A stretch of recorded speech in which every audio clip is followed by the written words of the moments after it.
Ja, så sidder vi her sammen med Jette. Du præsenterer dig selv. Jamen, jeg hedder Jette Tastesen.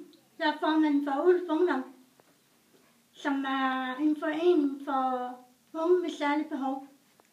Og man er medlem i den forening, til man bliver 30. Ja, og Jette, hvordan var din skoletid? Jamen, jeg synes selv, jeg har haft en rigtig god skoletid.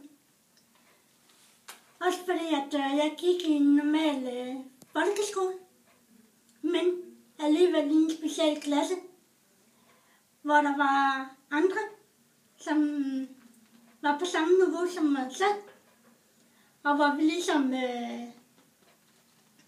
sad og lærte af hinanden, og der var ingen, der sakkede bagud, der var ingen, der følte sig foran.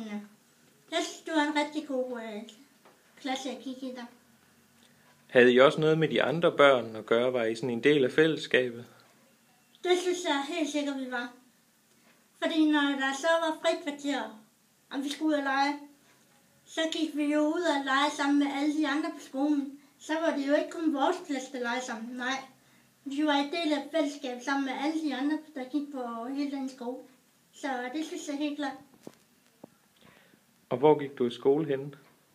Jeg har faktisk gået på 2 skoler. Jeg har gået på Danmarks skole, og så har jeg gået på en skole, der hedder Spangsbjergskolen. Og det er i Esbjerg. Og i Esbjerg, ja. Godt. Der er rigtig meget snak lige nu omkring folkeskolen og omkring inklusion. Og der er mange, der siger, at det ikke går særlig godt.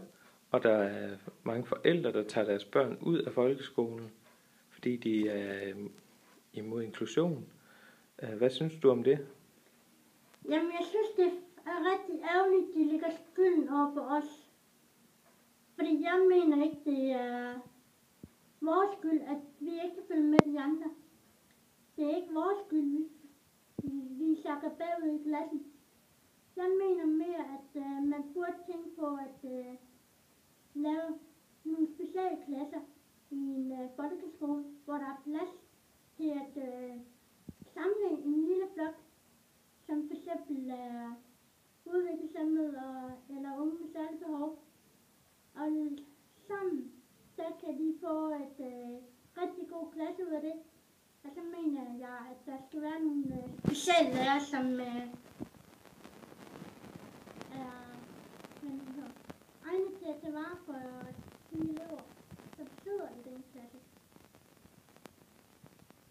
Synes du stadig, det er en god idé, at børn med særlige behov er på en almindelig folkeskole?